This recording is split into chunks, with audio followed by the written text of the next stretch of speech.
Dari Studio 10 Billing, inilah Berita Indonesia Link Pagi.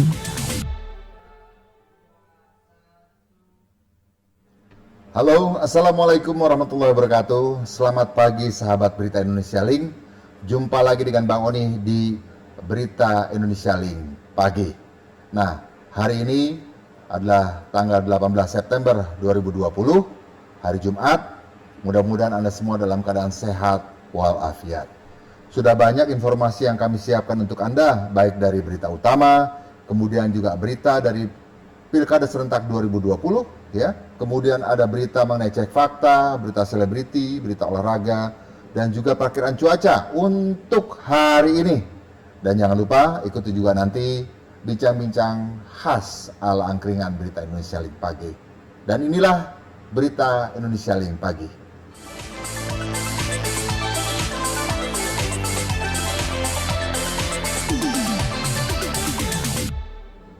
Ya sahabat Berita Indonesia Link, informasi yang kami dapat perkembangan mengenai COVID-19, bahwa hingga kemarin malam jumlah penambahan kasus positif COVID di Indonesia bertambah 3.635 kasus positif.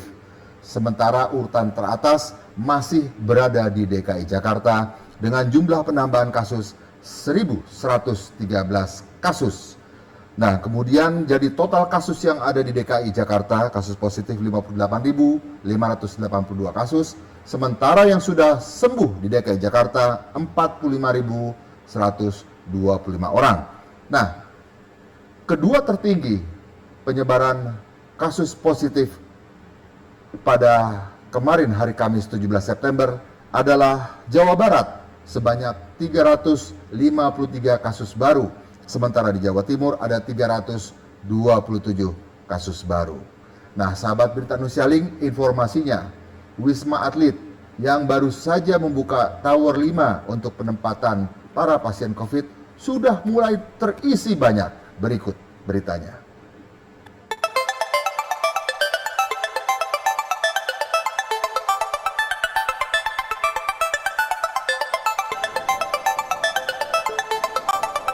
Ketua Satuan Tugas Penanganan COVID-19 Doni Monardo mengatakan dari 944 pasien COVID-19 yang dirawat di Rumah Sakit Darurat Wisma Atlet, sebagian besar merupakan pengguna transportasi umum. Jumlahnya mencapai 62%. Untuk itu, Doni meminta pemerintah Provinsi DKI Jakarta untuk mengevaluasi kebijakan ganjil genap plat nomor kendaraan. Sebab hal itu dinilai menyebabkan naiknya jumlah penumpang kereta rel listrik dan bus Transjakarta. Doni memaparkan bahwa setelah kebijakan ganjil genap kembali berlaku, ada peningkatan penumpang KRL sebanyak 3,5%. Sedangkan kenaikan penumpang bus Transjakarta yaitu 6-12%. Pemprov DKI Jakarta resmi menerapkan kembali kebijakan pembatasan jumlah kendaraan dengan sistem ganjil genap sejak Senin 3 Agustus 2020 lalu. Kebijakan itu berlaku di 25 ruas jalan ibu kota. Sebelumnya, kebijakan itu dicabut untuk sementara guna menyesuaikan penerapan pembatasan sosial berskala besar dalam mencegah penyebaran COVID-19. Ratusan pasien COVID-19 tanpa gejala telah memenuhi tower tambahan di Rumah Sakit Darurat Wisma Atlet Jakarta. Penambahan pasien ini dinilai sangat cepat oleh pihak Rumah Sakit Darurat. Per hari Rabu 16 September 2020 sudah ada 754 pasien tanpa gejala yang menjalani isolasi mandiri di Rumah Sakit Darurat Wisma Atlet Kemayoran Jakarta. Jumlah ini dinilai tinggi oleh pihak rumah sakit karena baru 3 hari buka. Menurut Koordinator Operasional Rumah Sakit Darurat Wisma Atlet Kolonel Stefanus Doni, pasca dibukanya tower isolasi mandiri, penambahan pasien setiap harinya meningkat. Selain itu juga ditambah adanya aturan dari Pemprov DKI Jakarta untuk melakukan isolasi mandiri di Wisma Atlet. Pihak Rumah Sakit Darurat berharap dengan meningkatnya jumlah pasien, pemerintah dapat membantu memenuhi kebutuhan tenaga kesehatan yang bertugas untuk membantu penanganan pasien di Rumah Sakit Darurat khusus penanganan COVID-19.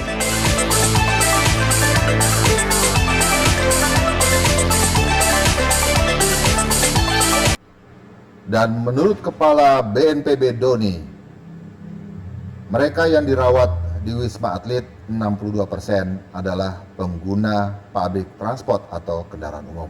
Baik, masih berita mengenai COVID, pelanggar masker di Semarang, anak-anak muda. Mereka terjaring razia dan 70% berusia 20 hingga 35 tahun.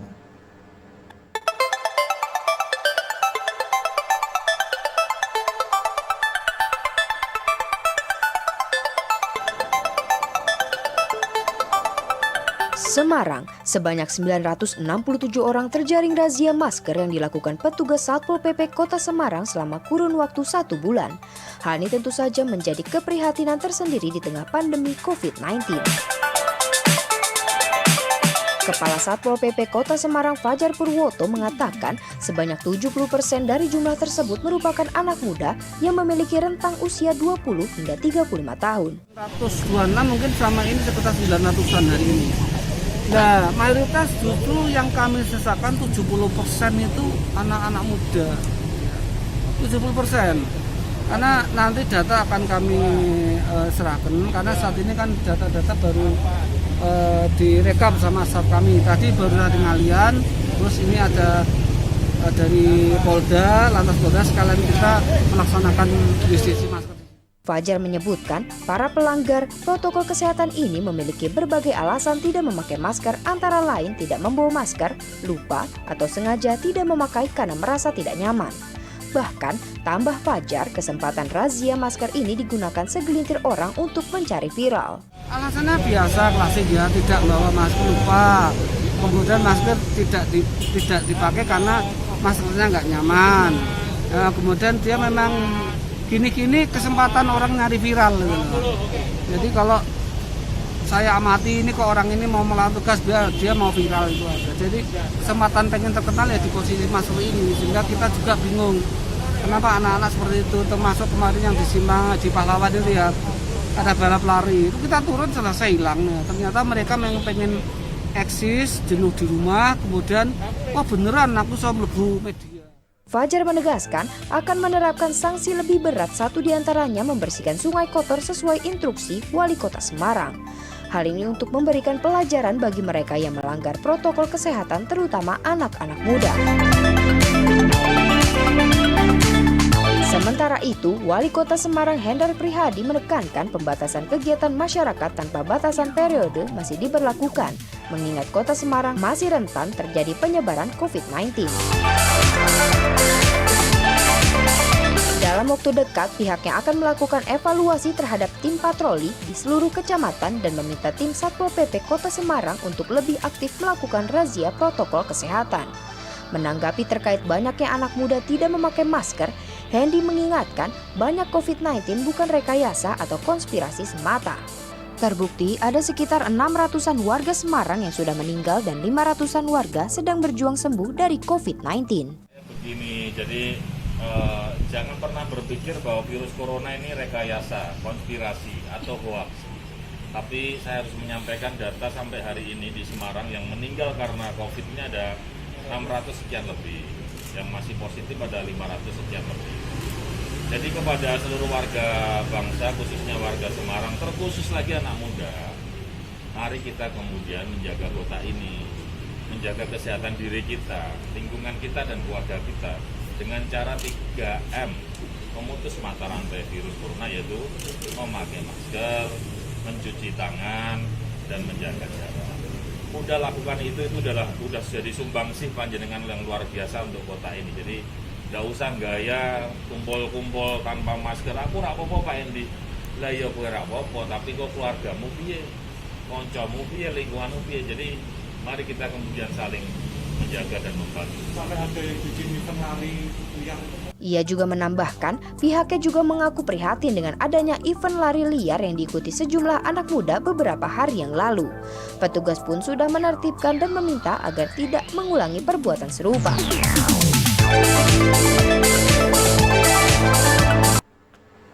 Kita beralih ke informasi lainnya. Sahabat Berita Indonesia Link, penusuk Sheikh Ali Jaber rupanya tidak gila. Dan Densus 88 selidiki kemungkinan adanya orang yang menyuruh. Yuk Kita ikuti.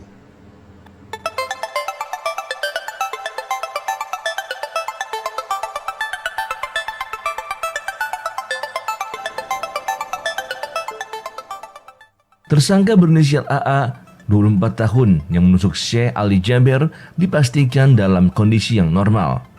Menurut polisi, AA tidak mengalami gangguan jiwa. Kesimpulan itu didapatkan setelah tim psikiater Pusdokes Polri meminta dan mengobservasikan tersangka AA dalam sesi tanya jawab. Kepala Bidang Humas Polda Lampung, Kombes Jahwani Pandra Arsyad, mengatakan setelah dilakukan sesi tanya jawab, tim psikiater menyatakan bahwa tersangka tidak mengalami gangguan kejiwaan.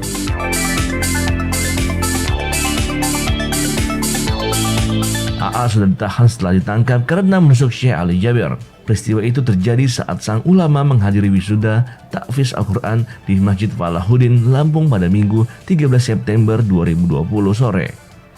Pandra mengatakan, dari pemeriksaan juga diketahui bahwa tersangka AA menusuk Syekh Ali Jaber karena merasa tertekan dengan suara sang ulama.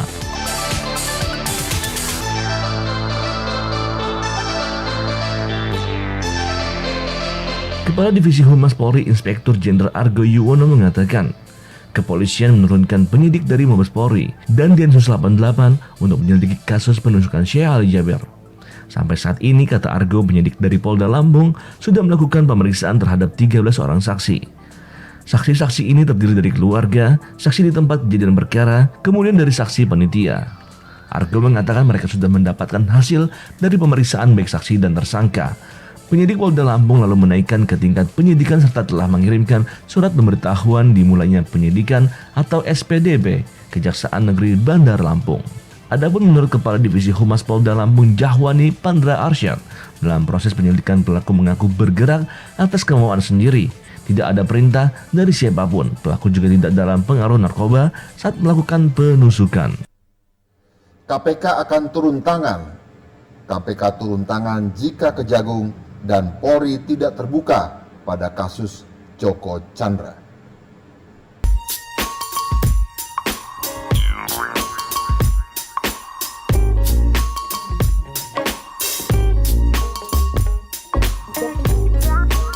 Kejaksaan Agung mencekal saksi dalam kasus Joko Chandra bernama Rahmat ke luar negeri. Rahmat yang disebutkan sebagai teman dekat Jaksa Pinangki Sirna Malasari itu dicegal sejak 10 Agustus 2020.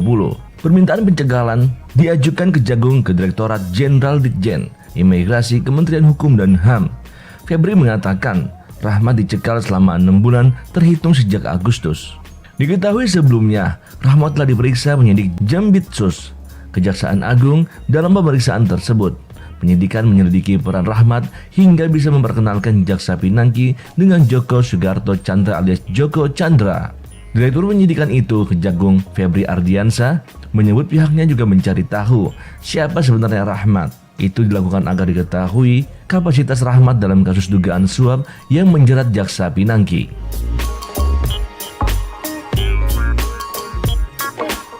Pusaran kasus Joko Sugiarto Chandra alias Joko Chandra semakin kencang.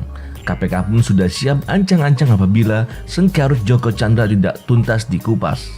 Masyarakat Anti Korupsi Indonesia yang disingkat MAKI mengaku memiliki bukti lain, terutama perihal kode Bapakku Bapakmu yang diduga dilakukan antar Anita Kolopaking dan Pinangki Sirna Malasari. Anita merupakan tersangka kasus penggunaan surat jalan palsu di Barreskrim Polri, sedangkan Pinangki adalah jaksa yang diduga menerima suap dari Joko Chandra. Seperti diketahui, Maki memberikan bahan tambahan untuk gelar perkara kasus Joko Chandra ke KPK.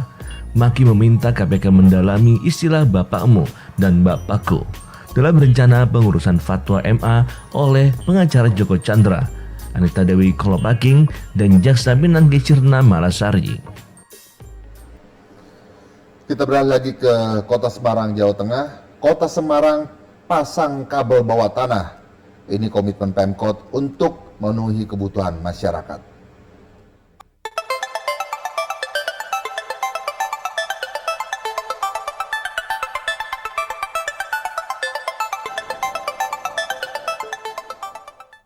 Semarang. Upaya Wali Kota Semarang Hendra Prihadi untuk mewujudkan estetika kota mulai direalisasikan. pada Rabu 16 September 2020. Bertempat di Bundaran Tugu Muda, Hendy sapaan akrab wali kota menghadiri groundbreaking pembangunan prasarana pasif telekomunikasi atau ducting. Melalui proyek pembangunan ini, maka jaringan kabel listrik dan komunikasi yang selama ini terpasang di atas tanah atau udara akan dipindahkan ke dalam tanah. Hendy menuturkan, di samping sebagai upayanya untuk membebaskan kota dari kesemrautan kabel di udara, juga sebagai bentuk komitmen pemerintah kota yang dipimpinnya di dalam meningkatkan pelayanan kepada masyarakat. Dirinya menegaskan jika proyek pembangunan fiber optik bawah tanah tersebut merupakan proyek pembangunan yang dibiayanya tidak menggunakan APBD. Ya, kalau panjenengan bisa melihat contoh seperti yang saya sampaikan, itu banyak sekarang kabel telepon, kabel listrik yang tidak hanya dialiri oleh kabel listrik dan telekomunikasinya Telkom, tapi sudah mulai banyak kabel-kabel FO yang jadi semrawut itu. Ini proyek ini salah satunya upaya untuk mengatasi kabel-kabel itu turun ke bawah semua. Jadi kotanya jadi lebih rapi, lebih indah. Kemudian ini tidak ada pembiayaan APBD, tapi murni investasi dari salah satu perusahaan nasional merah putih yang namanya Moratelindo yang kita duetkan sama PT Bumi Pandana Sejahtera, perusahaan milik Kota Semarang. Nah, memang awalnya ini investasinya sekitar 600 miliar untuk panjang trase sekitar 500 km.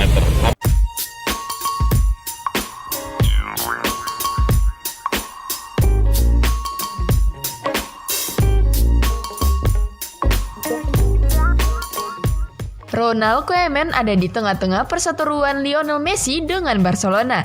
Lantas, bagaimana hubungan Koeman dan Messi sekarang? Konflik Messi-Barcelona menyambut Koeman di Barcelona usai ditunjuk menggantikan Quique Setién. Pada akhir Juli lalu, mega bintang sepak bola Argentina itu membuat kegemparan karena ingin meninggalkan Barca, klub yang menaungi dia selama hampir 20 tahun.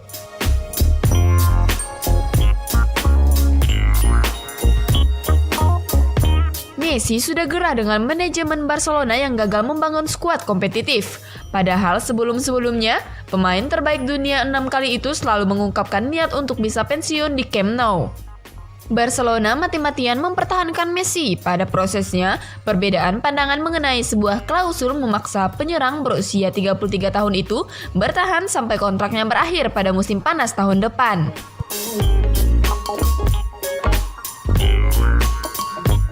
Koeman memastikan Messi tetap akan menjadi pemain penting untuk Barcelonanya di musim 2020-2021.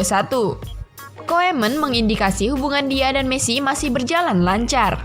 Setelah mengalahkan Gimnastik Tarragona 3-1 di laga uji coba, Barcelona masih akan menjalani 2 pertandingan pramusim lain dengan melawan Girona, kemudian Elche di akhir pekan. Koeman akan menjalani debut kompetitif bersama Messi dan Barcelona saat menjamu Villarreal di jornada pertama La Liga pada 27 September. Ya itulah, kita sudah masuk ke berita olahraga pagi hari ini, dan berita yang kedua, berita olahraga masih dari cabang sepak bola, di mana timnas U19 berhasil mengalahkan Qatar. Wah, ini kabar gembira, penyemangat nih. Yuk.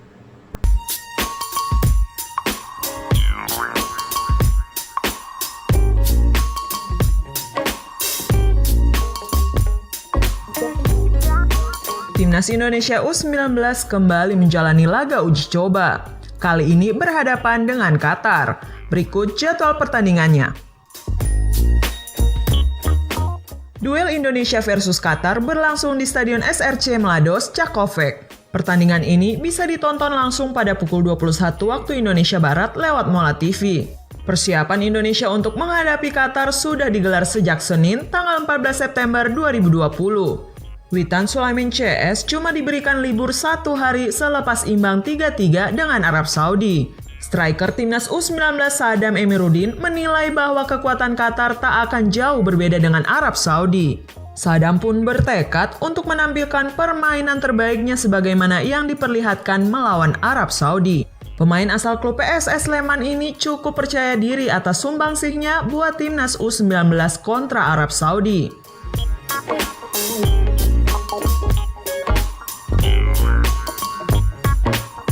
Ya, Sadam menjadi salah satu pencetak gol timnas U19 melawan raksasa asal Timur Tengah itu. Indonesia berhadapan dengan Qatar di Kroasia sebanyak 2 kali. Setelah laga pada malam nanti, kedua negara ini bertemu lagi pada 20 September 2020. Selanjutnya, Timnas U19 akan uji coba melawan Bosnia dan Herzegovina pada tanggal 25 September serta Dinamo Zagreb pada tanggal 28 September. Pemusatan latihan atau TC di Kroasia di bawah arahan Sinteyong ini dijadwalkan hingga akhir September, lalu pindah ke Turki. Nah, sahabat Berita Indonesia Link, Anda masih menyaksikan Berita Indonesia Link pagi. Hari ini Jumat 18 September 2020 dari Studio 10 Berita Indonesia Link di kawasan Serpong, Tangerang Selatan. Dan kini kita beralih ke berita Pilkada Serentak 2020.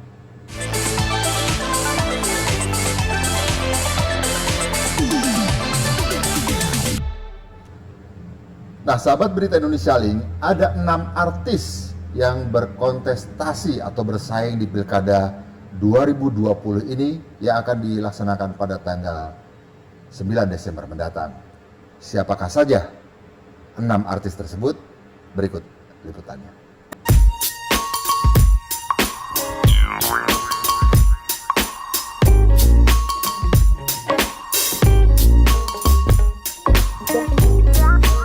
Sederet artis mencoba peruntungannya mencalonkan diri sebagai kepala daerah. Siapa saja? Berikut daftarnya. Yang pertama ada Adly Fairuz. Aktor Adly Fairuz akan turun dalam kontestasi Pilkada Karawang 2020 mendampingi Yesi Karyalianti. Adly Fairuz yang memiliki nama lengkap Ahmad Adly Fairuz lahir di Jakarta 14 April 1987 adalah pemeran dan penyanyi Indonesia keturunan Sunda yang dikenal karena perannya sebagai Aldo di Cinta Fitri. Ia merupakan cucu ulama sekaligus wakil presiden Ma'ruf Amin.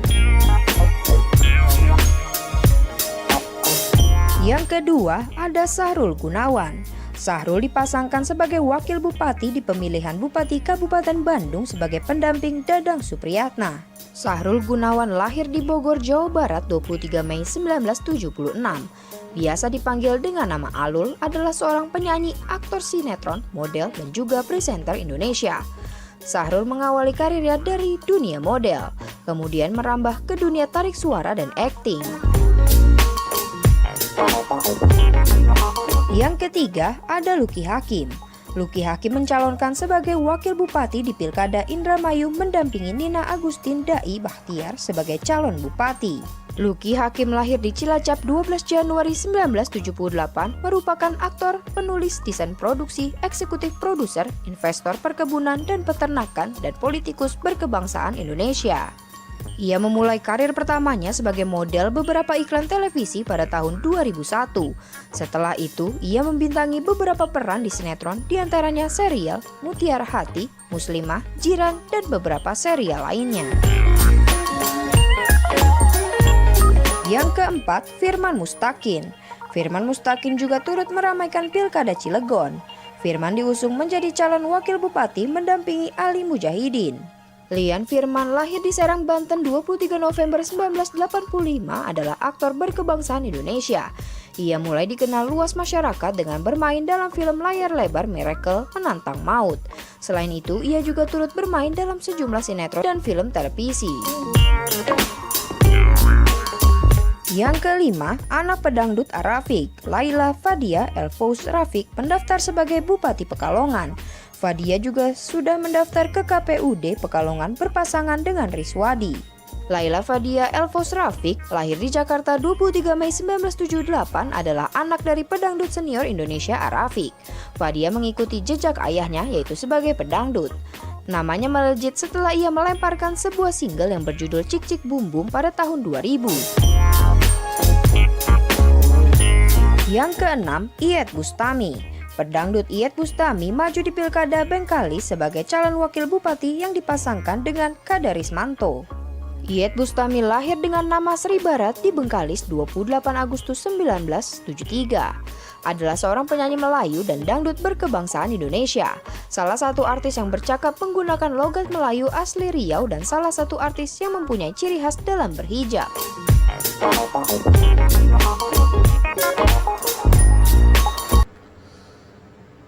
Paslon Wali Kota Semarang Hendy Ita menjalani tes kesehatan. Mereka yakin akan lolos. Mereka akan jalani kampanye door to door.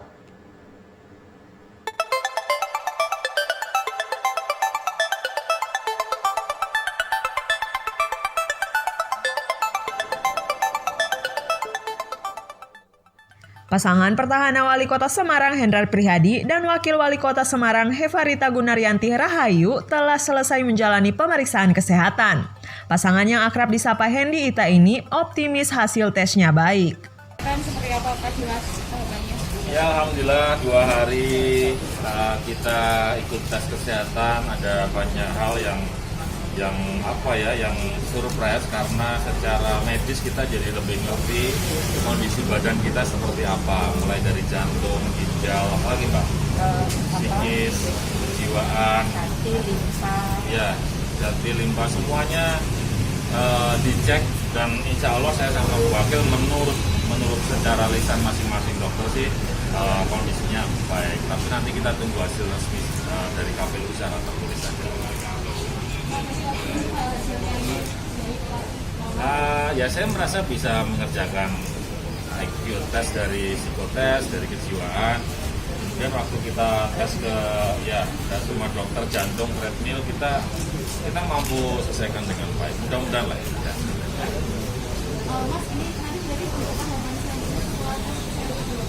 Saya menunggu KPU aja, artinya KPU katanya tanggal 18 September mau pleno untuk mengumumkan dokumen dan hasil tes kesehatan. Kita akan hadir, nanti biar KPU yang memutuskan seperti apa yang kita berdua. Berarti untuk masa cuti ini tanggal berapa? Cuti tanggal 26 September. Kami berdua juga sudah memohon izin ke Pak Gubernur terkait cuti kita, dan saya juga sudah mendengar kabar, insya Allah Pak Gub juga nggak ada mempermasalahkan terkait data-data administrasi kita berdua ini. Insya Allah doain lancar. Menurut Hendy, pihaknya akan hadir dalam rapat pleno pengumuman dokumen dan hasil tes yang akan diselenggarakan oleh KPU pada 18 September mendatang. Hendy pun akan mengikuti setiap tahapan pencalonan sebaik mungkin dan mengikuti aturan-aturan KPU termasuk pada tahapan kampanye nanti. Jadi optimis ya Mas untuk lawan Kota Kosong ya? Bismillah, pokoknya kita ini sudah separuh jalan. Sudah berjuang mendapat rekom, berjuang mendaftarkan ke KPU, sekarang tahapannya kampanye.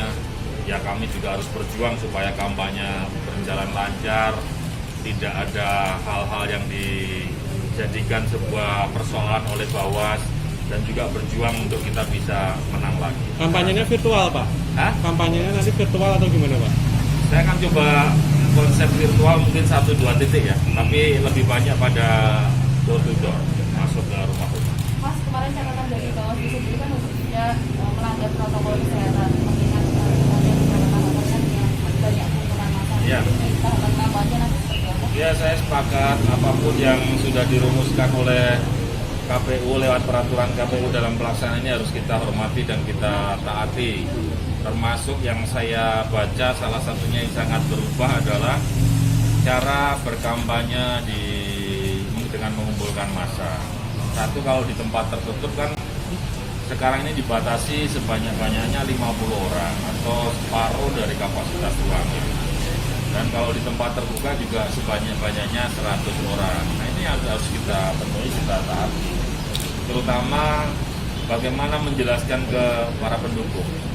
Para pendukung kita ini kan juga ada banyak yang militan ya, yang kemudian mereka pengennya keluar semuanya di jalanan, tapi hari ini kita terus sosialisasikan, kita terus ingatkan mereka untuk bisa mendukung dengan strategi-strategi yang lebih sehat. Menurut Hendy, konsep kampanye virtual akan dilakukan di beberapa titik. Namun pihaknya akan lebih banyak melakukan kampanye secara door to door atau dari rumah ke rumah agar tidak menimbulkan kerumunan massa. Sementara Ketua Komisi Pemilihan Umum Kota Semarang Henry Cassandra Kultom belum membeberkan mekanisme kampanye pada Pilwakot Semarang 2020. Setelah tahapan pemeriksaan kesehatan, KPU akan menunggu hasil tersebut dan mengumumkan secara resmi pada 18 September mendatang. Kemudian, pasangan calon akan ditetapkan pada 23 September, dilanjutkan pengundian nomor urut pada 24 September. Masih seputar pilkada, sahabat Berita Indonesia Link, di Karawang ada 3 paslon yang berkontestasi untuk menjadi calon bupati di Kabupaten Karawang. Di antaranya adalah Yesi Aldi yang optimis menang di Pilbub Karawang.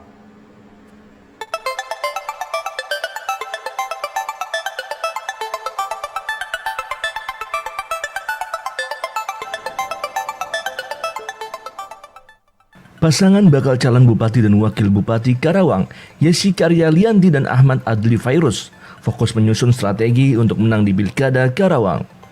Ketua tim pemenang Yesi Adli Fairuz, Taufik Ismail, enggan menyebut target berapa persen suara yang bakal diraih Yesi Adli. Bibik yakin Yesi dan Adli Fairuz mampu membawa perubahan bagi Karawang, di antaranya di sektor usaha mikro kecil dan menengah. Apalagi Adli sendiri selain sebagai public figure juga telah merambah dunia usaha. Hal itu diamini Adli Fairuz.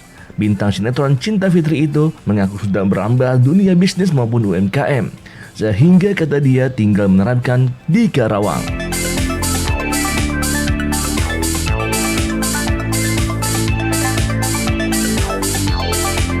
Yesi Adli diusung Partai Demokrasi Indonesia Perjuangan atau PDIP, Partai Amanat Nasional PAN, Partai Persatuan Pembangunan P3, dan Partai Bulan Bintang PBB. Mereka tak ambil pusing dengan sejumlah survei yang menyebut Yesi Adli kurang populer di masyarakat. Menurutnya, masih banyak waktu untuk meningkatkan popularitas demi mendulang suara.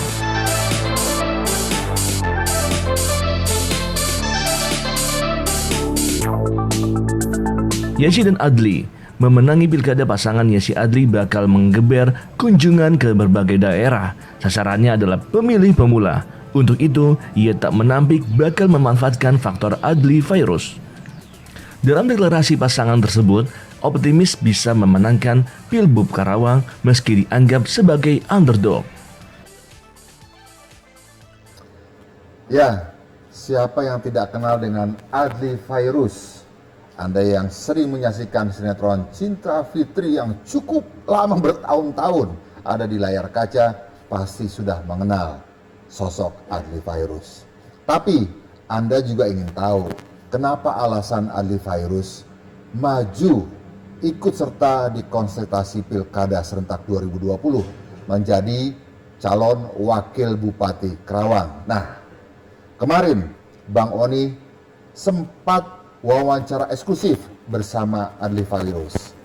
Yuk kita sama-sama dengarkan apa yang dikatakan Adli Fairuz jika dia memang terpilih untuk menjadi wakil bupati Karawang. Berikut bincang-bincangnya. Aldi, terima kasih sudah waktunya dan selamat sudah mendaftar ke KPUD dan sudah diterima berkas lengkap. Jadi sebenarnya Adi sendiri sebagai paslon atau calon di Karawang ini, apa sih yang Adi lihat bahwa Karawang ini punya potensi apa? Banyak banget. Sebelumnya alhamdulillah terima kasih banyak buat dukungan dari partai-partai dan masyarakat Kabupaten Karawang yang sudah mendukung hingga akhirnya bisa sampai step di mana pendaftaran KPU insya Allah nanti mungkin tanggal 23-24 pengambilan nomor urut. Ya saya sih berharap kedepannya kampanye selama 71 hari ke depan tetap dijalankan menjadi kampanye yang sehat, bersih, dan pokoknya yang tertib gitu buat masyarakat Kabupaten Karawang. Ya untuk potensi-potensi di Kabupaten Karawang udah maksudnya udah banyak banget sebenarnya yang kita tahu gitu teman-teman dari masyarakat Kabupaten Karawang itu sendiri maupun secara nasional, kayak di tempat-tempat wisata. Terus cuman permasalahan kalau saya lihat sekarang ini di Kabupaten Karawang kan banyak yang DM ke saya juga nih Kang, banyak yang DM tentang mayoritas tentang calon tenaga kerja, tentang lowongan pekerjaan gitu. Ya insya Allah kedepannya Yesi Adli insya Allah akan memberikan solusi bagaimana tenaga lokal Kabupaten Karawang bisa lebih diserap oleh industri-industri di Kabupaten Karawang. Terus untuk yang visi misi kita Yesi Adli, yang pertama adalah visinya untuk menciptakan masyarakat Kabupaten Karawang yang cerdas, religius, sejahtera, itu udah pasti. Untuk misi kita ke depan, kita insya Allah nggak muluk-muluk, kita meningkatkan meningkatkan pendidikan, terus akses dan tata kelola di kesehatan, pemerataan infrastruktur, pelayanan publik, pokoknya dan lain-lain. Sekarang ini saya dan Teh Yesi sangat-sangat terima kasih jikalau terus-menerus masyarakat Kabupaten Karawang juga memberikan masukan ke kami, karena biar gimana pun ini kan kebetulan saya bukan orang Karawang gitu kan, tapi karena saya putra daerah Jawa Barat, tidak ada salahnya saya membuat satu warisan yang bisa dibanggakan di Kabupaten Karawang. Oke, Adli, Ya. tidak banyak anak muda yang berani terjun ke politik praktis, apalagi Aldi yang sudah boleh dikatakan sukses di dunia bisnis dan juga selebriti ini, mau terjun langsung dan siap untuk masuk ke wilayah yang memang boleh dikatakan keras karena lawan petahana. Kalau misalkan gini, kalau misalkan kita anak-anak muda, dulu saya sempat anti politik gitu. Tapi kalau misalkan ada regulasi-regulasi pemerintahan yang tidak kita setujui atau merugikan kita, misalnya kita demo, ada juga komunitas atau forum-forum golput gitu kan. Kemarin saya juga diskusi sama teman-teman yang anti politik, yang maunya golput segala macam, saya diskusi gitu kan. Ya udah, nggak apa-apa, saya nggak melarang kalian golput, tapi misalkan regulasi pemerintahan masih merugikan kalian, kalian jangan demo gitu. Nah, ini kesempatan besar di kontestasi Pilkada 2020 tanggal 9 Desember ini. Ayo anak-anak muda yang ingin membantu merubah atau lebih mengoptimalkan potensi-potensi dari sumber daya alam dan sumber daya manusia di Kabupaten Karawang, ayo ikut Pilkada, gunakan hak pilihnya. Kalau saya nanti saya akan tur ke semua desa untuk silaturahmi. Mudah-mudahan dari silaturahmi terbangun emosional, bisa mendukung saya gitu. Jadi di awal saya nggak mau langsung kita baru kenal, oh saya minta dukungan gitu, nggak, karena dukungan itu masalah hati nurani. Mau kita berikan apapun kalau misalkan hati nurani kita nggak mendukung kan susah juga ya Kang gitu. Jadi saya utamakan silaturahmi, teman-teman juga bisa lihat nanti rekam jejak saya seperti apa. Mungkin saya bukan orang politik, tapi saya juga bukan orang yang ecek-ecek. Tujuan saya hanya ingin bernilai dan lebih bermanfaat, dan saya ingin menciptakan sesuatu yang bisa dibanggakan Kabupaten Karawang, dan mudah-mudahan kedepannya Kabupaten Karawang ini bisa menjadi parameter bahwa pemerintahan masih ada yang sehat, masih ada yang bersih, masih ada yang bisa masih bisa bersaing dari daerah-daerah yang lain. Tentunya kan ini kan era digital ya. Iya. Era digital, pemanfaatan era digital, apakah juga punya sasaran khusus untuk anak muda dalam kampanyenya nanti? Alhamdulillah sih udah beberapa kali turun ke Kabupaten Karawang dengan sendirinya, influencer, selebgram, terus teman-teman di UMKM gitu, bantu support, karena memang basic saya kan di UMKM, bagaimana caranya mengembangkan potensi-potensi produk-produk UMKM. Nah ini UMKM di Kabupaten Karawang sangat-sangat luar biasa Kang. Tapi karena memang mungkin tidak terlalu banyak support, bukan hanya support anggaran saya bicara, tapi kan teman-teman juga butuh ilmu, butuh binaan, dan kita harus berikan tanggung jawab juga biar nggak asal-asalan gitu. Nah yang namanya kita punya usaha harus jelas produknya apa, tujuan marketnya kemana gitu kan, terus desain untuk konsep-konsep penjualannya seperti apa gitu. Dan alhamdulillah teman-teman dari pusat juga entrepreneur yang memang sudah kompeten dan sukses di bidangnya itu sudah sudah saya duduk bareng, kita udah duduk bareng, dan insya Allah mereka bantu semua untuk datang ke Kerawang, bantu saya untuk training teman-teman UMKM gitu. Oke, ini kan masalah pandemi nih pada saat masa kampanye nanti. Iya. Bagaimana Adri dengan Yesi melakukan inisiatif dalam mengkampanyekan visi misinya, Iya. tapi dengan adanya protokol kesehatan yang ketat. Betul, kalau kita kan nggak mau ngumpul-ngumpulin orang karena memang udah nggak bisa kan. Jadi konsepnya saya konsep silaturahmi door to door. Jadi selama 71 hari itu insya Allah saya bersama THC akan muter keliling seluruh desa untuk silaturahmi, dan insya Allah mudah-mudahan seluruh masyarakat Kabupaten Kerawang setelah kita tatap muka, kita diskusi, bisa jelas gitu kan apa tujuan kita, visi misi kita, dan insya Allah masyarakat Kabupaten Kerawang juga akan mendukung kita. Oke, Adi, berarti Adi sudah terjun ke politik praktis ini dan menjadi calon, sudah siap untuk mengikuti semua aturan regulasi birokrasi ya? Iya. Sejauh mana Adi paham mengenai birokrasi?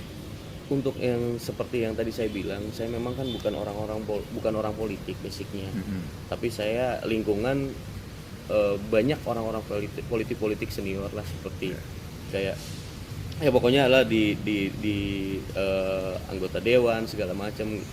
Kalau untuk birokrasi sendiri sebenarnya begini, kalau di pemerintahan saya jadi wakil bupati ataupun jadi bupati nanti, itu kan tujuannya adalah kita duduk, kita mesti kasih tahu dulu nih, saya terutama, saya bukan untuk cari uang atau cari kerja.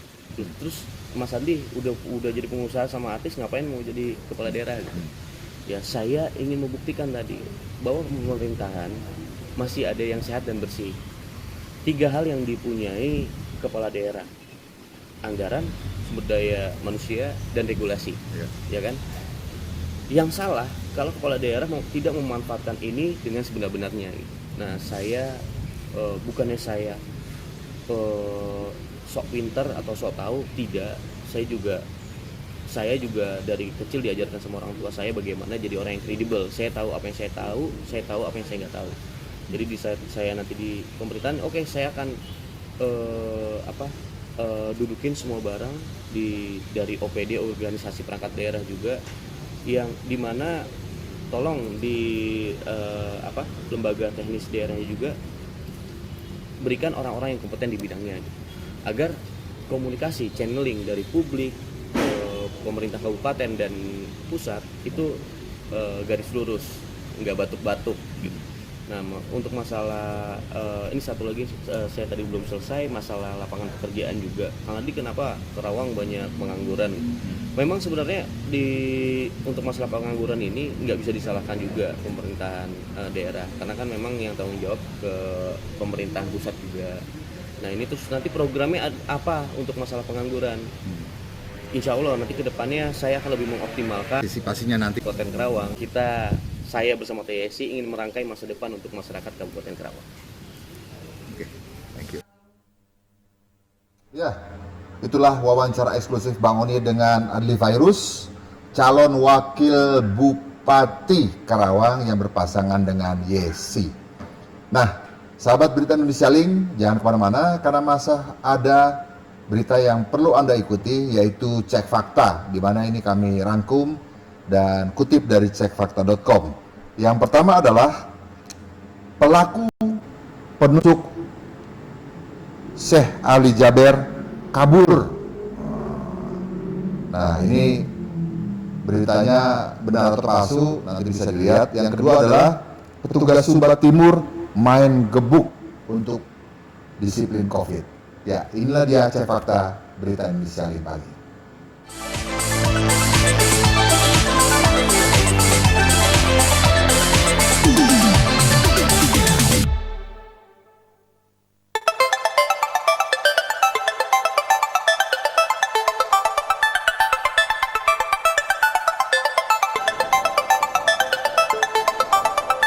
Akun Facebook bernama M. Sayuti Sayuti mengunggah foto Syekh Ali Jaber yang tampak berjalan di sebuah lorong bandara dengan narasi sebagai berikut.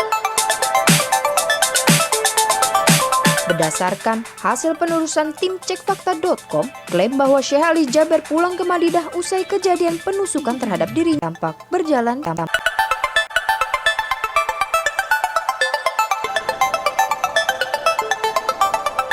Akun Facebook bernama M. Sayuti Sayuti mengunggah foto Syekh Ali Jaber yang tampak berjalan di sebuah lorong bandara dengan narasi sebagai berikut. Berdasarkan hasil penelusuran tim cekfakta.com, klaim bahwa Syekh Ali Jaber pulang ke Madinah usai kejadian penusukan terhadap dirinya adalah klaim yang salah. Faktanya, Syekh Ali Jaber tidak pulang ke Madinah tetapi akan berkegiatan dakwah di Jember dan Kabupaten Malang pada Kamis 17 September 2020. Dikutip dari situs nu.or.id, agenda Syekh Ali Jaber di Jember adalah untuk bersilaturahmi ke salah satu rumah tahfiz yang ada di Kecamatan Ajung, Jember, Jawa Timur. Melalui tayangan cerita di Instagramnya, Syekh Ali Jaber menyampaikan ucapan terima kasih kepada Banser NU Kencong Jember yang telah mengawalnya.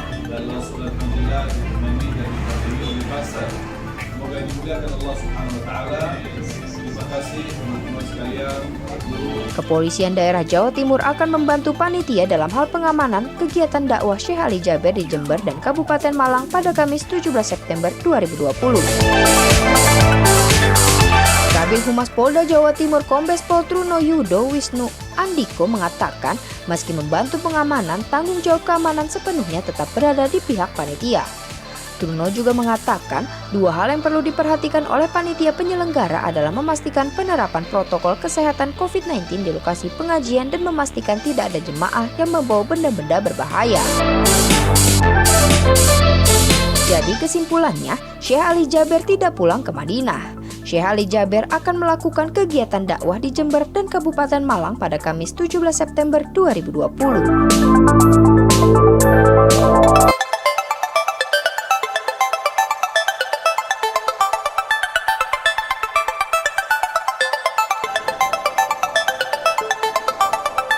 Melalui pesan berantai WhatsApp beredar informasi terkait akan dilakukannya penindakan kepada masyarakat yang beraktivitas di atas pukul 2. Menurut narasi yang beredar, pihak yang boleh beraktivitas pada waktu yang disebutkan hanyalah petugas medis, TNI, Polri, Pemda, dan Satpol.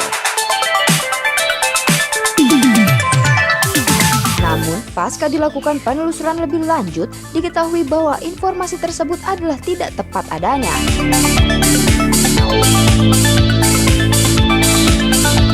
Dilansir dari kompas.com, Kapolres Sumba Timur AKBP Henryo Wijaksono mengatakan jika pihaknya tidak pernah mengeluarkan surat atau edaran terkait dengan penindakan dan larangan beraktivitas.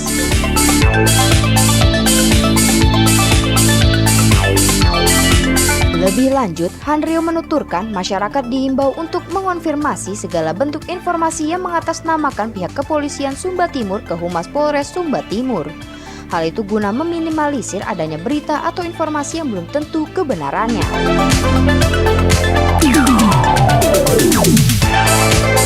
Berdasarkan pada referensi, informasi yang menyebut polisi Sumba Timur membawa rotan untuk mengamankan warga adalah hoax dan masuk ke dalam kategori fabricated content atau konten palsu. Jadi kesimpulannya, informasi tersebut adalah palsu. Pesan yang mencatut kepolisian wilayah Sumba Timur tersebut diklarifikasi langsung oleh pihak terkait. Kapolres Sumba Timur menegaskan pihaknya tidak pernah mengeluarkan edaran atau instruksi tentang penindakan dan larangan beraktivitas seperti halnya yang beredar.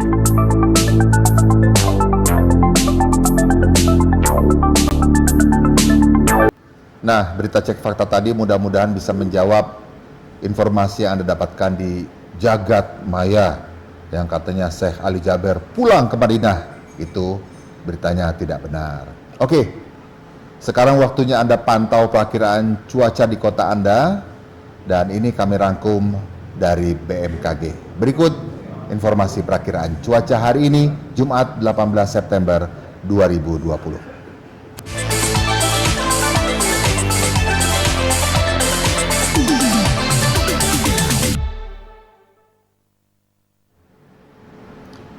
Ya, untuk cuaca hari Jumat 18 September 2020, kita lihat Banda Aceh Siang hari cerah berawan, malam hari hujan ringan, dini hari berawan suhu 23 hingga 32 derajat Celcius. Untuk Kota Yogyakarta, siang hari cerah berawan, malam cerah berawan, dini hari berawan suhu 22 hingga 32 derajat Celcius. Bagaimana dengan Jakarta? Wah, Jakarta yang beberapa hari lalu hujan, hari ini Jumat cerah berawan, malam cerah berawan, dini hari cerah berawan suhu 24 hingga 33 derajat Celcius. Kota Semarang, siang hari ini cerah berawan, malam cerah berawan, dini hari cerah berawan, suhu 26 hingga 34 derajat Celcius. Samarinda, cerah berawan siang hari, malam cerah berawan, dini hari berawan, suhu 24 hingga 32 derajat Celcius. Kota Surabaya, Kota Surabaya siang hari cerah, dini hari malam cerah, dini hari cerah berawan suhu 25 hingga 34 derajat Celcius. Beralih kota lainnya.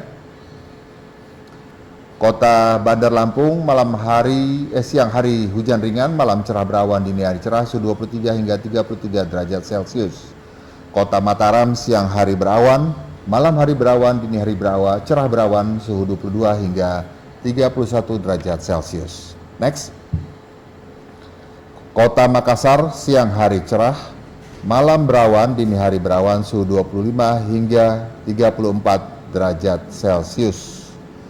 Untuk Kota Manado, siang hari ini cerah berawan, malam berawan, dini hari berawan suhu 23 hingga 32 derajat Celcius. Kota Palembang, siang hari perakiraan cuacanya hujan ringan, malam hari cerah berawan, dini hari cerah berawan, suhu 24 hingga 32 derajat Celcius. Mudah-mudahan informasi perakiraan cuaca yang kami rangkum dari BMKG tadi bisa menjadi informasi yang pas untuk Anda berkegiatan di hari ini. Nah, selanjutnya kita akan lihat apa billing smile yang sudah disiapkan oleh tim redaksi Berita Indonesia Link untuk pagi hari ini. Billing smile pagi hari ini, janganlah pernah menyerah ketika Anda masih mampu berusaha lagi. Tidak ada kata berakhir sampai Anda berhenti mencoba. Ya, intinya adalah teruslah berikhtiar sampai Anda bisa meraih keberhasilan. Karena keberhasilan itu diraih, bukan ditunggu. Nah, baiklah sahabat Berita Indonesia Link, untuk selanjutnya Anda bisa mengikuti segmen Berita Selebriti Indonesia. Cukup banyak yang sudah disiapkan oleh tim redaksi kami. Inilah Berita Selebriti Indonesia, Berita Indonesia Link pagi.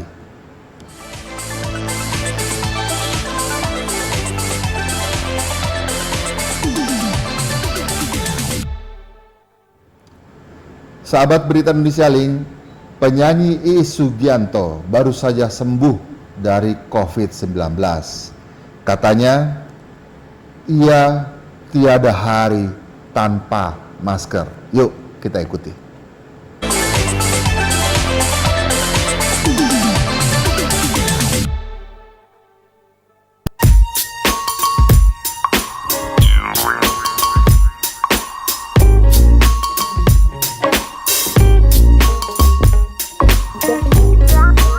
Satu lagi selebritis tanah air yang positif COVID-19, ia adalah penyanyi senior Iis Sugianto.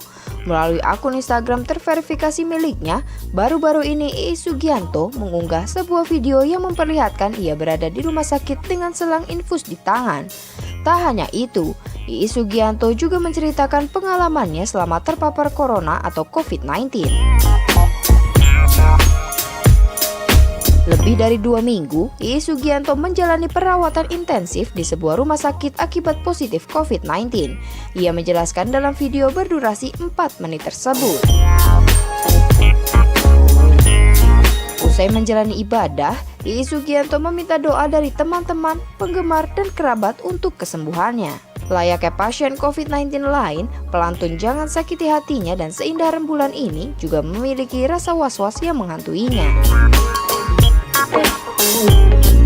Wanita kelahiran Jakarta 17 November 1961 ini bersyukur sudah melampaui semua itu dan kini dinyatakan negatif.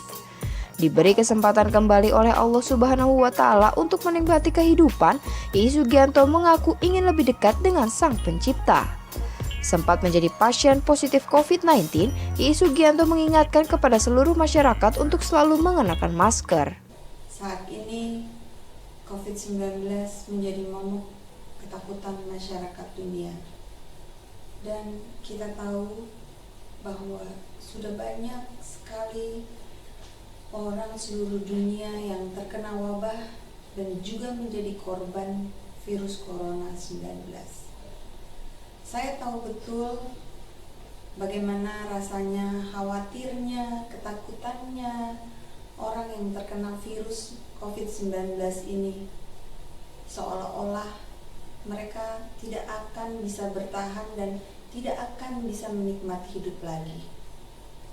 Tapi sesungguhnya tidaklah demikian. Karena saya adalah pasien COVID-19 dan saya bisa melampaui itu, dan saya sudah dinyatakan negatif, dan sekarang adalah hari ke-10 saya di rumah dan sudah bisa mengadakan kegiatan kecil bersama tim saya di rumah. Dengan izin Allah, saya dinyatakan sehat. Alhamdulillah. Selama virus tersebut hinggap di dalam tubuhnya, penyanyi yang 17 November nanti akan berumur 59 tahun ini mengalami sejumlah gejala. Meski begitu, Iis Sugianto mengingatkan bahwa dampak yang dirasakan berbeda-beda pada setiap pasien. Gejala yang dirasakan Iis Sugianto sebelum dinyatakan positif COVID-19 adalah demam tinggi. Sempat dinyatakan sakit tipes, namun tak juga membaik setelah meminum obat. Iis Sugianto memeriksakan diri ke UGD rumah sakit. Hasil tes rapid Iis Sugianto tidak reaktif, tetapi dokter menyebut paru-parunya sepertinya ada lendir. Dari situlah, Iis Sugianto diminta untuk tes swab dan terbukti hasilnya positif COVID-19. Saudaraku, kepada tim saya, manajemen, saya ucapkan banyak terima kasih untuk doanya, supportnya, yang tetap yakin dan percaya bahwa saya akan sembuh. Mudah-mudahan semua apa yang kalian lakukan diberikan rahmat dan karunia berlipat ganda, dan semoga semua dijauhkan dari COVID-19.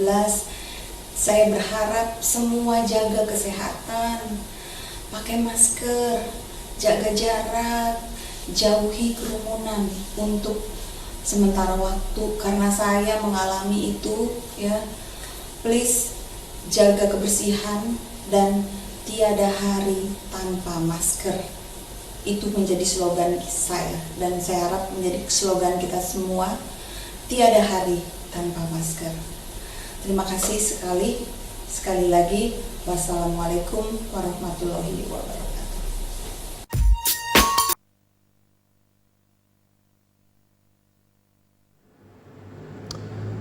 Ayu Ting Ting kuatkan hati ayah bunda karena banyak cibiran dan serangan dari haters. Ayu Ting Ting harus kebal kuping.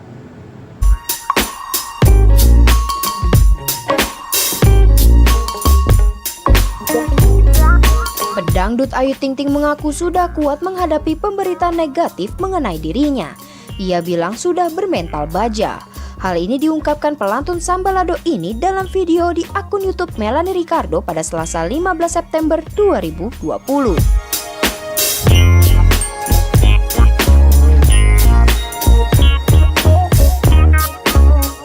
Mendengar itu, Melanie Ricardo pun penasaran dengan reaksi orang tua Ayu Ting Ting saat melihat kabar miring tentang anaknya. Janda satu anak ini menyebut bahwa ayah dan ibunya kini sudah cukup kuat dalam menghadapi haters. Tapi ia tidak bisa memungkiri kalau sang orang tua dulunya sering menangis.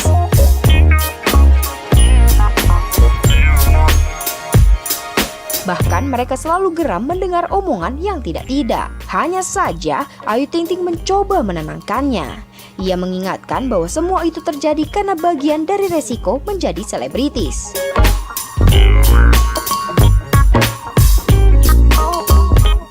Ia menyadari bahwa gerak-geriknya selalu menjadi sorotan publik. Dari situlah Ayu Ting Ting belajar untuk cuek dengan komentar negatif para netizen. Seperti diketahui, kehidupan Ayu Ting Ting memang selalu menjadi perbincangan hangat netizen, baik itu dari segi keluarga, karir maupun asmara.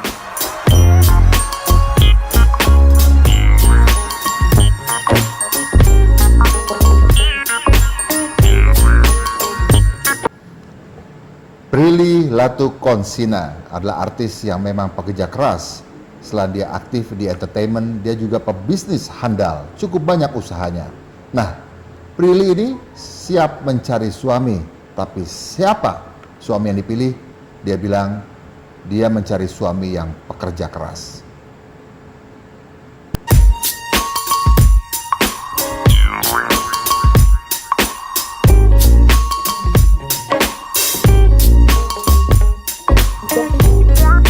Prilly sempat memperlihatkan rumah mewahnya yang memiliki 4 lantai itu melalui vlognya. Baru-baru ini, Boy William berkesempatan menyambangi istana Prilly. Tak sekedar melihat kemegahan setiap sudutnya, Boy juga sempat berbincang dengan Prilly mulai dari karir hingga urusan asmara. Kepada Boy William, Prilly mengaku tak mengizinkan calon suaminya kelak untuk tinggal di rumahnya. Ia bahkan meminta calon suaminya nanti membawanya keluar dari rumah tersebut. Terlepas dari itu, tak heran kalau gadis cantik ini bisa mempunyai rumah mewah bak istana ini. Deretan bisnisnya pun siap merajai dunia. Hal itu terekam dalam video di YouTube Boy William yang diunggah pada 12 Juni 2020. Gadis berdarah Ambon itu ternyata memiliki alasan kuat di balik hal tersebut. Ia ingin calon suaminya bisa terpacu semangatnya. Mendengar hal itu, Boy pun sempat bercanda agar siapapun yang sedang mendekati Prilly untuk mempersiapkan rumah yang setara dengan yang sudah dibangun. Prilly pun menjelaskan bahwasannya rumahnya bersama calon suaminya nanti tidak harus semegah dan semewah miliknya saat ini. Namun tak heran kerja keras Prilly pun tak luput dari bisnis-bisnis luar biasa yang dilakukannya. Berikut bisnis yang sedang dijalani oleh Prilly Latukonsina. Yang pertama, No dan Judes. Seperti yang diketahui, bisnis ini sudah berjalan selama 2 tahun. Tahun ini rencananya Prilly Latukonsina ingin membuka franchise. Sayangnya ini kembali terhalang karena situasi pandemi ini. Yang kedua, toko emas. Melalui video yang diunggah Vidi Aldiano, Prilly Latukonsina mengaku tahun ini berniat membuka toko emas. Yang ketiga, Slimily.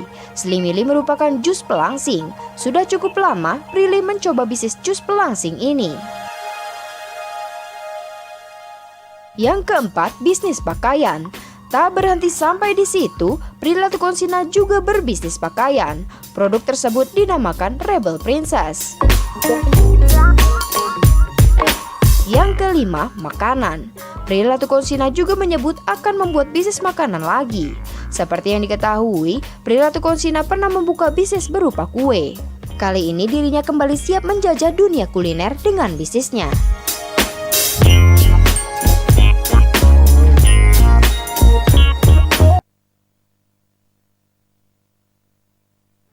Cut Meyriska, sedih si bayi di rumah saja, ungkapkan gundah hati sebagai ibu.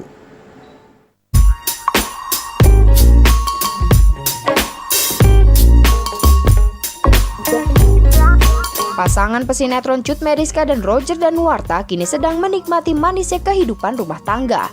Ditambah lagi dengan kehadiran buah hati Cut Meyriska dan Roger Danuarta yang menambah kebahagiaannya.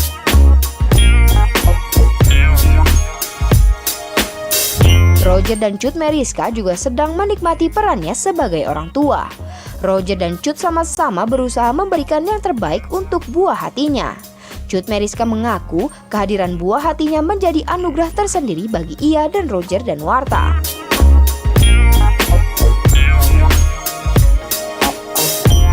Cut Meyriska juga meminta maaf kepada sang anak karena belum bisa mengajak buah hatinya tersebut keluar rumah sejak lahir ke dunia. Hal tersebut dikarenakan adanya pandemi yang belum juga usai.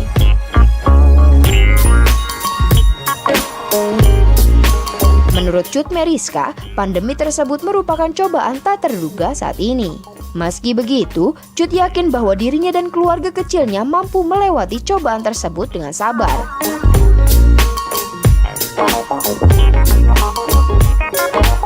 Meski belum bisa kemana-mana dengan buah hatinya, Cut Meyriska berjanji akan memberikan yang terbaik. Cut dan Roger Danuarta pun sudah berjanji untuk membuat buah hatinya selalu tersenyum dengan menghibur. Bahkan Cut Meyriska dan Roger Danuarta akan selalu berusaha memberikan yang terbaik untuk buah hatinya.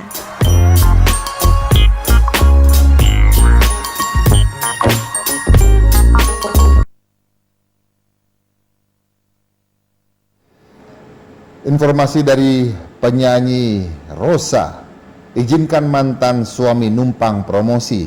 Nah, rame dah celoteh di sosmed. Apakah ini pertanda mereka akan rujuk?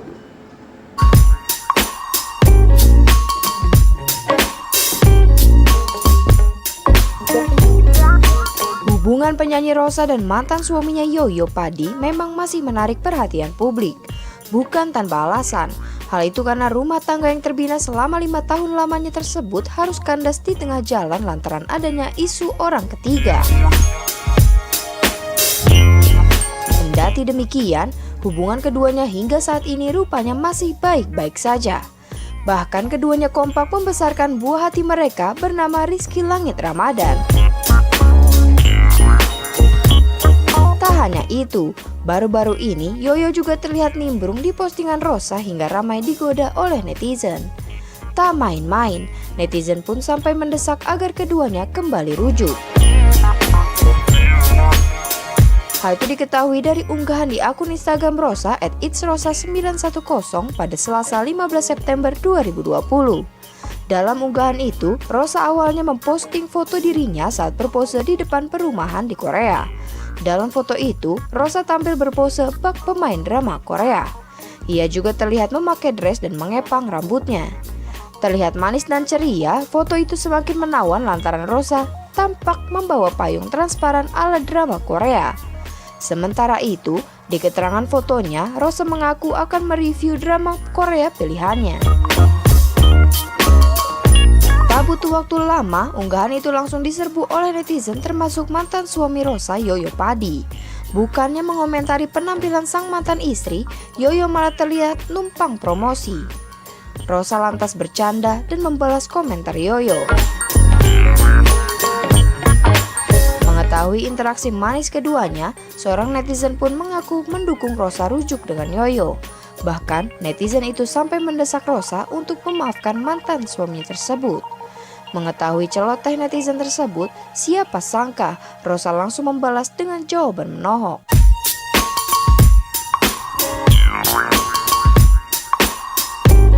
Ya, itulah berita utama dan juga berita selebriti yang sudah kami sajikan di Berita Indonesia Link pagi hari ini Jumat 18 September 2020. Tapi Berita Indonesia Link pagi itu tidak lengkap kalau tidak ada tayangan bincang-bincang angkringan Berita Indonesia Link pagi bersama Cang Tony di gerobak angkringannya. Nah, tema yang diangkat pagi hari ini mengenai tragedi penusukan Sheikh Ali Jaber yang katanya penusuknya itu waras. Sebelumnya diperkirakan orang gila, tapi hasil pemeriksaan pelaku termasuk waras. Nah, kita bincang-bincang nanti di angkringan berkembang deh. Oke, tetaplah di Berita Indonesia Link pagi.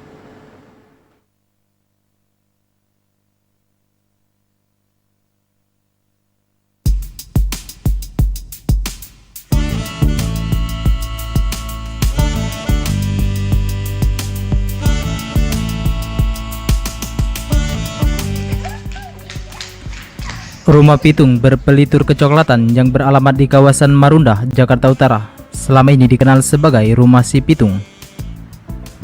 Banyak orang percaya bahwa rumah itu pernah ditinggali sang legenda Betawi. Namun yang sebenarnya terjadi, Si Pitung hanya sekedar singgah dan tidak pernah tinggal di sana. Ya, di Rumah Pitung ini ada sejarahnya, ada bangku-bangku tuanya, walaupun bukan yang punya asli sini, tapi ya modelnya sih model-model zaman dulu aja. Barang-barang ini. Kalau di dalam sananya? Di dalam sini ada lemari, ada kamar. Kamar pitung atau Ya lamar, kalau orang bilang tuh ya kamar pitung dah gitu. padahal aslinya Kalau si pitung itu aslinya orang-orang Belong sih. Ya, ibunya orang Cikoneng, bapaknya orang Roblong. berarti ini bukan rumah asli pitung gitu ya. Ini rumah si pitung. Pitung masih tempat singgah aja, persinggahan dia. Tidak banyak koleksi yang ada di rumah itu, hanya ada tempat tidur, ruang tamu, dan beberapa koleksi antik yang menjadi pemanis di berbagai ruangan. Selama pandemi COVID-19, rumah pitung tak seramai biasanya, bahkan sempat ditutup karena PSBB. Kini, rumah pitung kembali dibuka dengan tetap mematuhi protokol kesehatan. Jam operasionalnya pukul 8 sampai pukul 3 sore dengan tarif terjangkau yaitu 2.000 untuk anak-anak atau pelajar, sedangkan mahasiswa dan umum dengan harga 3.000 dan 5.000 per orang. Kebetulan saya seorang pendidik, seorang guru. Keperluan ini paling utama adalah bagaimana kita seorang pendidik menerapkan ke peserta didik pada umumnya bahwa Betawi itu punya situs. Artinya walaupun kita belum lihat atau nggak tahu bank itu seperti apa, minimal kita tahu bahwa inilah situsnya, rumahnya si pitung seperti ini. Nah, kita sebagai pendidik akan menerapkan ke peserta didik pada umumnya bahwa Betawi itu adalah sangat luas dengan budayanya, terus minimal mereka tahu ke depannya bahwa Betawi itu punya legendaris sepitung seperti itu, Bu. Bagi pecinta sejarah, maka rumah pitung adalah tujuan paling ideal. Setidaknya kita bisa mengenang dan memahami sosok pitung lewat rumah panggung yang melegenda itu.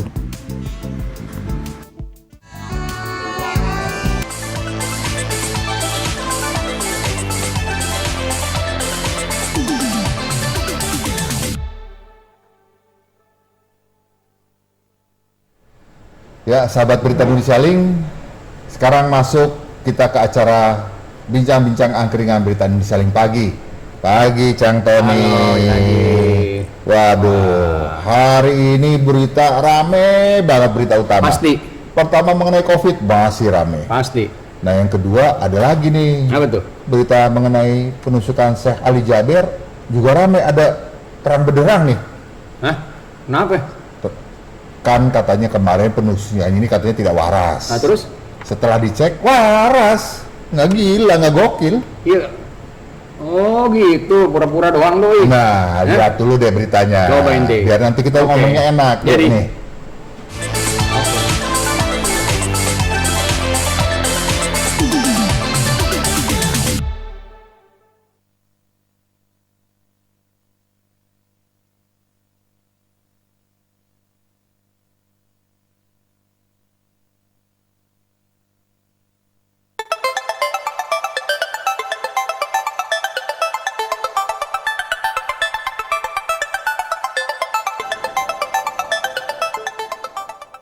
Tersangka berinisial AA, 24 tahun, yang menusuk Syekh Ali Jaber dipastikan dalam kondisi yang normal.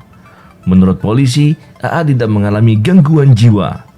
Kesimpulan itu didapatkan setelah tim psikiater Pusdokes Polri meminta dan mengobservasikan tersangka AA dalam sesi tanya jawab. Kepala Bidang Humas Polda Lampung, Kombes Jahwani Pandra Arsyad, mengatakan setelah dilakukan sesi tanya jawab, tim psikiater menyatakan bahwa tersangka tidak mengalami gangguan kejiwaan.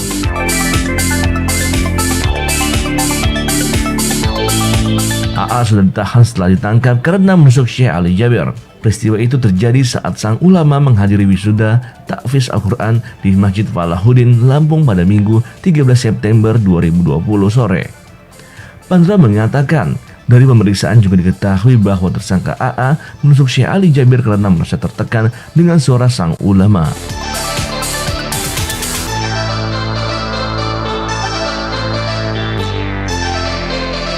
Kepala Divisi Humas Polri Inspektur Jenderal Argo Yuwono mengatakan, kepolisian menurunkan penyidik dari Mabes Polri dan Densus 88 untuk menyelidiki kasus penusukan Syekh Ali Jaber. Sampai saat ini, kata Argo, penyidik dari Polda Lampung sudah melakukan pemeriksaan terhadap 13 orang saksi. Saksi-saksi ini terdiri dari keluarga, saksi di tempat kejadian perkara, kemudian dari saksi panitia. Argo mengatakan mereka sudah mendapatkan hasil dari pemeriksaan baik saksi dan tersangka.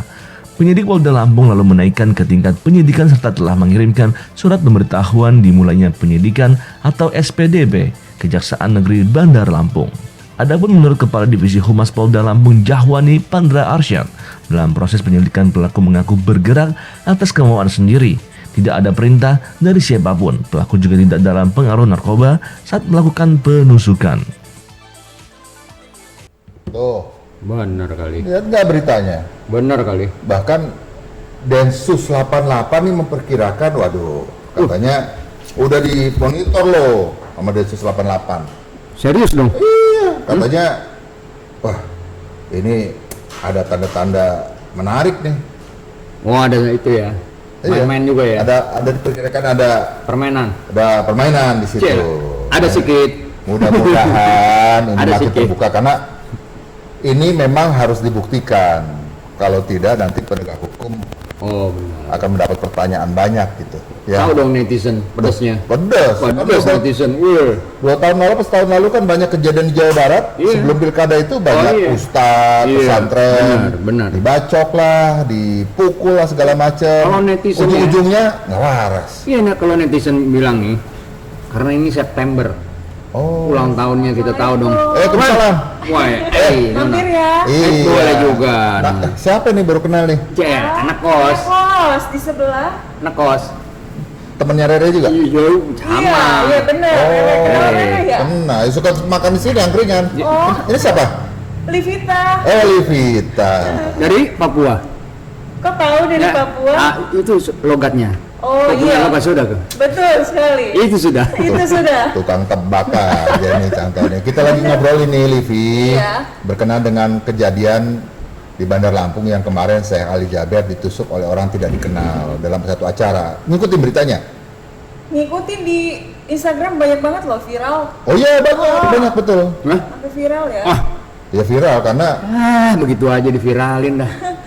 Bukan Cang, ini kejadian gitu ya? kejadian yang luar biasa. Karena gini, berita ini tidak hanya ramai di nasional, di luar negeri juga. Oh iya, soalnya pertama Syekh Ali Jaber ini bukan orang sini. Sekarang sudah warga negara Indonesia. Udah.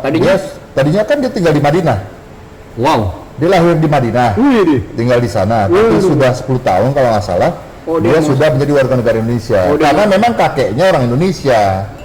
Kakeknya. Oh gitu. Namanya orang Indonesia. Nah, jadi kejadian ini dilihat orang banyak nih. Pasti. Luar negeri memantau. Pasti. Nah, apalagi beberapa hari setelah kejadian langsung keluar. Wah, itu orang tidak waras. Waduh, ini korban-korban menyebut. Nah, setelah didalami oleh pihak kepolisian, oleh kedokteran, waras ini orang. Lah, berani-beraninya deh. Iya, berani ya.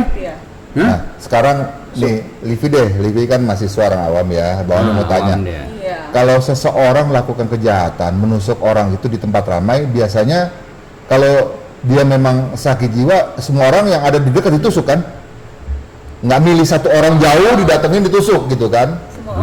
Iya, yang ada di sekitarnya kan? Contoh kayak misalnya kejadian penembakan di New Zealand, ya kan dia babi buta kan? Ya, benar-benar. Nah, tapi orang itu yang di New Zealand juga waras, cuman memang dia emang lucu. Nah ini sedang didalami oleh Densus. Nah kalau menurut Cang Tony sendiri, kejadian ini seharusnya tidak terjadi ya? Enggak. Di negara Indonesia yang katanya toleransinya tinggi, saling menghormati. Harusnya nggak ada. Tapi ya agak aneh kalau bisa ada, dan anak-anak lo nih. Tergolong anak-anak ini. Iya masih muda tapi dia sudah punya istri katanya. Dia sudah beristri, berkeluarga, dan di Jakarta informasinya istrinya pun baru menyelesaikan persalinan. Wah, ya. Butuh uang. Butuh uang lah. Salah sendiri, masih muda mau kawin sih. Bego aja dia. Ya, jadi aja ngacak deh kemana-mana.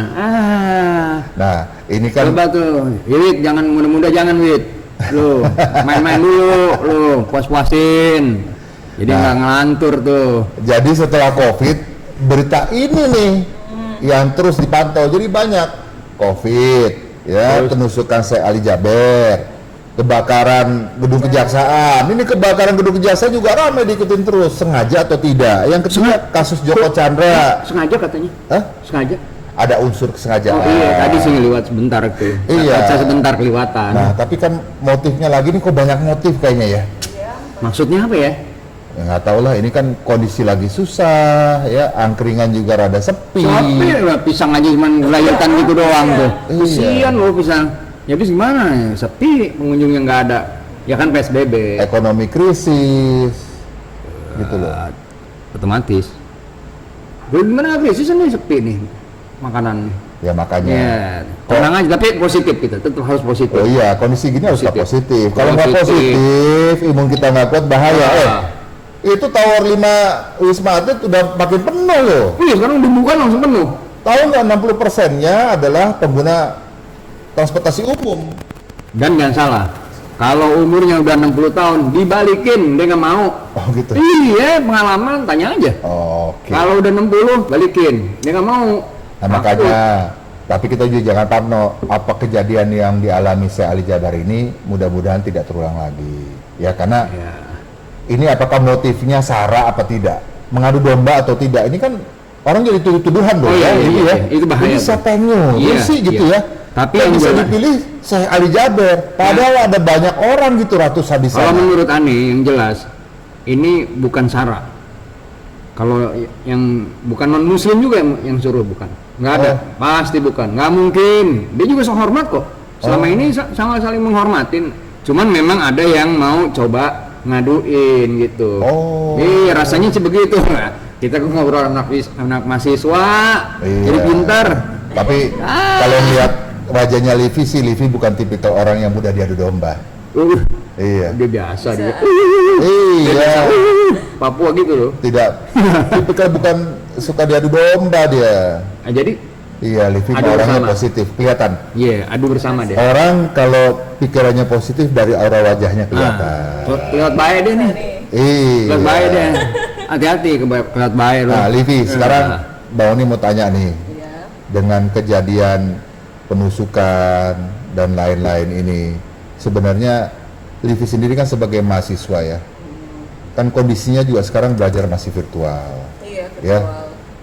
Apakah Livi dengan teman-teman selama ini juga disiplin terhadap protokol kesehatan dan juga menghindari menonton berita-berita yang memang keras seperti penusukan-penusukan ini, kan itu menurunkan imunitas tuh. Iya, nurunin juga kalau dia. Iya. Menjaga protokol kesehatan wajib. Kalau berita-berita jarang sih sebenarnya, nontonnya cuman lewat Instagram atau Twitter, baru tahu yang lagi viral tuh apa. Gitu. Mahasiswa sekarang nggak nonton TV terestrial, Cang. Nontonnya online dari handphone, dari tab, ya kan, dari laptop kan, betul ini. Iya benar. Jadi model berita Indonesia yang ditonton ya kan? Aneh mah, tinggal mencet gitu. Pencet banyak juga nggak ngerti soalnya yang mana nih. Oke, jangan sendiri deh. Tercermin dari kejadian kasus penusukan Ali Jaber ini apa? Harusnya sih nggak ada ya. Harusnya nggak boleh begitu. Terus harapannya juga mudah-mudahan ke depan lebih waspada, terutama para aparat gitu ya. Udah deh, waspada, jangan, kalau bisa ya di masjid dijagain juga lah sama keamanan. Kalau kayak kejadian yang begini nih ya, masjid, gereja, jaga-jaga juga ada jadinya tetap gitu. Jadi biar aman gitu. Jangan kalau udah kejadian baru rame dah, main salah-salahan, jangan dong. Jadi maksud Encang, di masa pandemi COVID yang sulit ini, ekonomi juga krisis, sebaiknya penegak hukum melindungi rakyat, dan juga tempat-tempat yang memang dianggap rawan ya. Harus. Harus. Jadi ya agak ekstra memang ya. Kita juga kesian sama para petugas nih, mudah-mudahan. Apalagi kalau sekarang ya, kan tuh ada operasi justis itu. Itu tuh kesian loh petugasnya. Pada ngelawan. Itu. Aduh, kesian loh. Nggak boleh pakai Petugas masker. justisi itu hanya menjalankan aturan. Iya. Pakai masker harus tutup hidung. Segala macam dah. Katanya kemarin rame tuh viral, Pak. Aduh. Saya pakai padahal di mulut dan saya di mobil sendiri gitu kan. Oh saya ditegur, saya gini-gini. Ya kalau cuma ditegur udah boleh dong harusnya. Enggak, maksud saya gini, Cang. Berpikir positif aja di masa pandemi ini.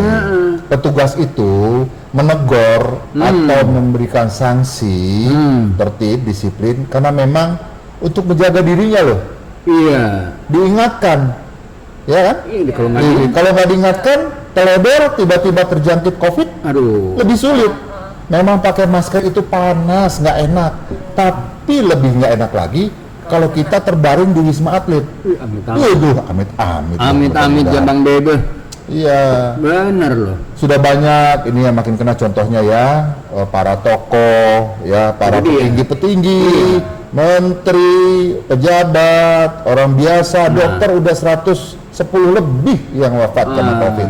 Udah lah, kita positive thinking, termasuk juga ini kasus Syekh Ali Jaber, mudah-mudahan kepolisian cepat menemukan apa motif di balik Rasanya ini bisa cepat. supaya clear. Rasanya tidak bisa ada lagi rasa kecurigaan di antara anak Bisa bangsa. cepet. Bisa Oke? cepet. Bisa cepet. Kalau begitu kita tutup di jam angkringan. Jangan. Ada yang lanjut. Masih ada. Apaan? Ada billing smile. Ini Livi yang nyiapin billing smile. Oh gitu. Oh iya, billing smile itu kata-kata bijak yang harus kita. Oh, dia yang suka bikin. Oh, Livi. Oh, pantes. Oke, Smile terus lihatnya makanya smile terus. Iya. Kita lihat billing smile yang sudah disiapkan oleh. Oke, Widi. Siap-siap. Sekarang Livi deh yang baca apa? Liv. Smile hari ini. Liv.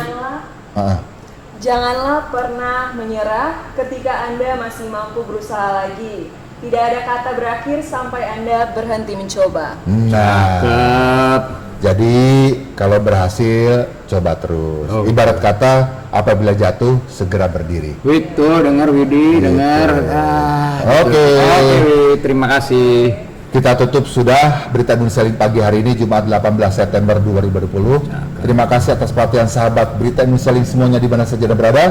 Bang Oni beserta Cak Oni dan seluruh kerabat kerja berita Indonesia Link pagi mengucapkan terima kasih atas perhatian Anda dan sampai jumpa lagi di Senin pagi di berita Indonesia Link pagi. Happy weekend. Bye.